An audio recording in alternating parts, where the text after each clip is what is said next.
ce jour dédié pour la Refoua Shlema, la guérison complète et rapide de Yael Badina Dvora Bezrat Hashem.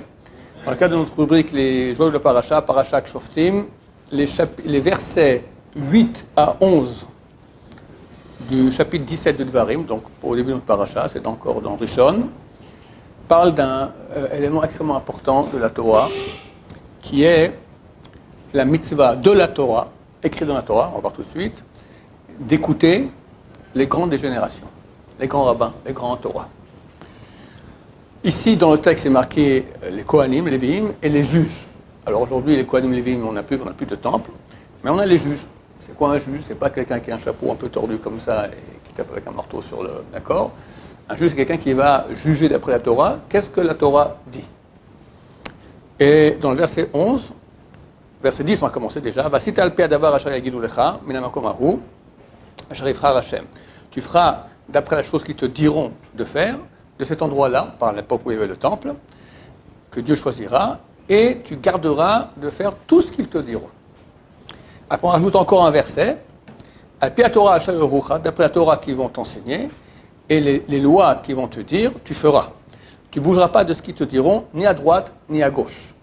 Ce supplément-là, tu ne bougeras pas de ce qu'ils te diront, ni à droite, ni à gauche, il est en trop. Si tu m'écris une fois, tu feras d'après tout ce qu'ils te diront. Après, tu répètes encore, d'après tout ce qu'ils vont t'enseigner, etc. Pourquoi tu dis ne pas bouger ni à gauche, ni à droite? C'est en trop. Rachid dit, c'est que le message d'Israël ont rajouté, cela pour expliquer ce rajout ici qui est inutile, même s'il te dit sur la gauche-droite, même s'il te dit sur la droite-gauche. Toi, tu as l'impression, tu lis maintenant la Torah, tu as compris un truc comme ça. Vient le Talmud, le sage d'Israël te dit non, c'est tout le contraire. Mais je ne comprends pas, c'est écrit comme ça. Mon cher ami, qu'est-ce qui a plus d'importance, l'écrit ou l'oral? Réponse, l'oral. L'oral. Et ça, c'est assez surprenant. Écrit, c'est mon cher Rabbeinu, qu'est-ce que vous voulez maintenant en tant que rabbin? Alors, mon cher Rabbeinu a écrit, tu écouteras les rabbins pour tout. Même si tu dis sur la gauche-droite, même sur la droite-gauche. Attention, les vrais rabbins, les grands Torah. Tu as beaucoup de mouvements dans le peuple juif, une vingtaine de mouvements qui sont levés avec des soi-disant rabbins, et c'était pas des grands de Torah. Ils ont rajouté un petit rajout, enlevé une petite partie, tous. Il n'y a aucun mouvement qui a tenu le coup, tous sont partis en cacahuète. Il y en a encore aujourd'hui. Les réformistes, les Massortis, les Bennett par exemple, d'accord, il porte une kippa, d'accord, mais il est complètement out, d'accord, il fait ce qu'il veut, ce n'est pas les rabbins qui vont lui dire quoi faire, pas les grands de Torah. Tout cela, ils sont hors de la promesse que Dieu a donnée, que le peuple d'Israël est un peuple éternel. Ils sont par exemple les chrétiens. À la base, les chrétiens, c'était des bons juifs. Est venu leur idole, d'accord, et a fait quelques petites réformes, je vais rien lui changer, etc., plus psychologique, le port c'est plus spirituel, moi je dis port spirituel, etc. Bon, aujourd'hui quelqu'un va dire que les chrétiens c'est les juifs. Les seuls qui disent que les chrétiens c'est les juifs, c'est les chrétiens eux-mêmes, d'accord? Ils disent qu'ils sont le Vérus Israël, le vrai Israël, nous on est le corpus Israël, le corps d'Israël. Mais on comprend bien que quand on dit juif, c'est nous, c'est pas eux, d'accord? Donc c'est un point super important. Il y a une Gemara super intéressante dans Traité Shabbat, pages 11 et 12. Il y a une Mishnah, dont vous lisez presque tous les vendredis soirs, c'est qu'on n'a pas le droit, l'oikra oraner, on n'a pas le droit de lire Shabbat à la lumière de la bougie. Il faut expliquer pourquoi. À l'époque, les bougies, ce n'étaient pas les bougies en paraffine qu'on connaît, ni encore moins les lampes électriques. C'était une lampe à huile, au bout il y avait une mèche, on mettait de l'huile dedans, et au bout d'un moment, quand l'huile commence à se vider, alors il faut soulever un peu, la lampe à huile elle est comme ça, là il y a la mèche, maintenant l'huile se vide, donc il y a moins de lumière, alors tu fais comme ça tu penches un peu la lampe à huile, comme ça l'huile vient vers la mèche, et de nouveau la mèche, elle fait une plus grande flamme. C'est le réflexe normal, quelqu'un étudiait, quelqu'un lisait, d'accord, il était sans cesse en train de faire comme ça, chaque seconde. Chazal savent que c'est un réflexe. Maintenant, toi tu lis Shabbat, et tu fais ça, qu'est-ce qui se passe? Ça s'appelle allumer. Tu me dis, non, j'ai rien allumé, c'était déjà allumé. Non, mais tu as augmenté la flamme. Augmenter la flamme et allumer, c'est kiff, c'est exactement la même chose. C'est complètement interdit un Shabbat. Donc, les sages d'Israël ont interdit de lire à la lumière d'une lampe à huile. Aujourd'hui, on peut. Parce que personne ne va aller comme même, il y a un potentiomètre des fois, d'accord, c'est une sorte de... Tu peux varier la lumière, c'est permis, il n'y a aucun problème. Ok, mais à l'époque encore, il y avait les lampes à huile, il y a pas longtemps, il y a un siècle, il y avait presque que ça ici en Israël, c'était interdit, d'accord? Les gens étudient la nuit par cœur, mais pas sur un texte. Ou il y a un garde. Quand quelqu'un venait, te regarde, que tu fais attention de ne pas... Ah, attention, parce que c'est un réflexe. Dans le Mishnah, elle ne donne pas la raison que je viens d'évoquer. La Mishnah, elle dit interdiction de lire à la lumière de la bougie, de la lampe à huile. Une braïta c'est un commentaire de la Mishnah, vient et explique pourquoi. Parce qu'on a peur que tu vas bouger la lampe à huile. Ce n'est pas marqué ça dans la Mishnah. Ça, c'est la braïta, le commentaire qui explique le pourquoi de la Mishnah. L'Agmara continue et raconte qu'il y avait un des grands rabbins de tous les temps, c'est un des 10 martyrs, qui est tué par les Romains, par des 10 grands rabbins, Rabbi Akiva et autres, etc. Il s'appelle Rabbi Shmuel ben Elisha, El Kohen Gadol. Et l'Agmara raconte qu'il a dit, écoute, moi je ne suis pas une maîtrise de moi-même, les sages d'Israël ont dit, pourquoi est-ce qu'on n'a pas le droit de lire à la lumière de la lampe à huile, de peur qu'on va bouger? Moi je dirais, je ne vais pas bouger, je vais pas faire Betul Torah, je vais étudier. Il se met à étudier, et au milieu, tic, tombé dans le panneau. Comment il a dit, combien sont grandes les paroles des sages d'Israël qui ont dit de ne pas lire à la lumière de la lampe à huile. C'est bizarre un peu cette histoire-là. D'abord, comment ça se fait qu'un grand rabbin comme ça, il fait Chilul Shabbat, quand même, c'est pas vous et moi, on parle des géants en Torah. Kohen Gadol, il rentrait dans le Saint des Saints chaque année. De même, qu'est-ce qu'il rajoute comme ça comme parole? Il dit maintenant, combien sont grandes les paroles des sages d'Israël qu'on dit de ne pas lire pour chaque interdit? Il y a des milliers d'interdits de Chazal, on ne voit pas que les gens disent combien sont grandes les paroles des sages d'Israël. Vient le Gaon de Vilna, il fait un très beau chidouche, il dit comme ça. Il dit, la Mishnah a bien précisé, mon cher ami, elle a dit, tu n'as pas le droit de lire à la lumière de la bougie. Elle ne dit pas pourquoi, de peur que tu vas la pencher. Ça, c'est les commentateurs, la Braïta qui vient, qui dit de peur que tu vas la pencher. Alors, Rabbi Shmuel a compris. Heureusement que les sages d'Israël dans la Mishnah n'ont pas dit le pourquoi.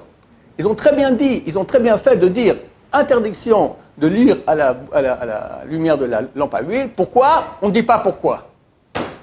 Et celui qui va dire pourquoi, il met le peuple d'Israël en danger. On voit que dans la Torah, il n'y a jamais marqué le pourquoi des raisons, le pourquoi des interdits ou des mitzvot. Pourquoi on ne mange pas du porc, pourquoi la tefilin, pourquoi tzitzit. Il y a 2 mitzvot que c'est écrit. À propos du roi d'Israël, c'est marqué, il n'a pas le droit d'avoir beaucoup de femmes, pas plus de 18, c'est pas mal, et pas beaucoup de chevaux. Et la Torah dit pourquoi. S'il aura beaucoup de femmes, elles vont lui tourner la tête. Beaucoup de chevaux, les beaux chevaux à l'époque, les étalons se trouvaient en Égypte. Dieu, en sortant d'Égypte, il nous a dit, vous ne rentrerez plus en terre d'Égypte, de peur qu'on va ramener des Juifs en terre d'Égypte pour aller s'occuper là-bas, trouver des bons étalons, etc. On va des écuries et on va faire du commerce, et comme ça, des Juifs vont aller habiter là-bas.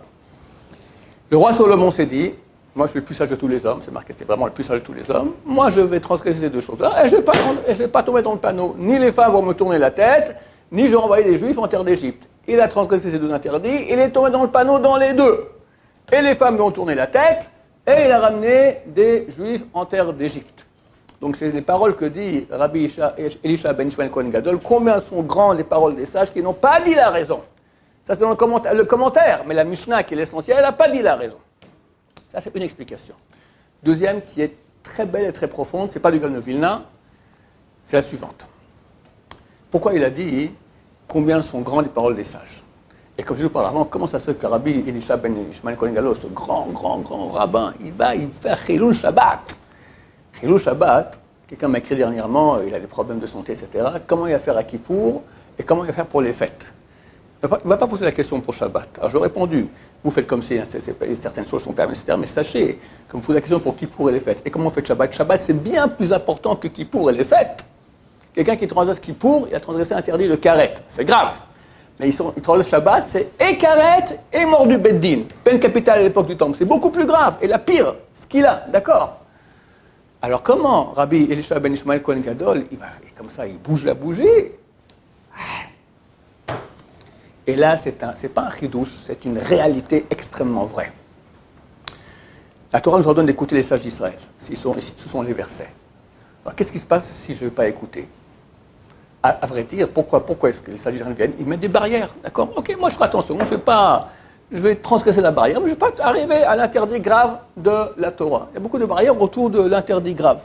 Par exemple, c'est écrit dans le traité Brachot, celui qui rentre le soir à la maison et il mange un peu et il va dormir un peu, avant de faire la vite, il est passible de mort. Pourquoi? Il a transgressé un interdit des sages d'Israël qui ont interdit de manger et de dormir avant de faire Kriyat Shema.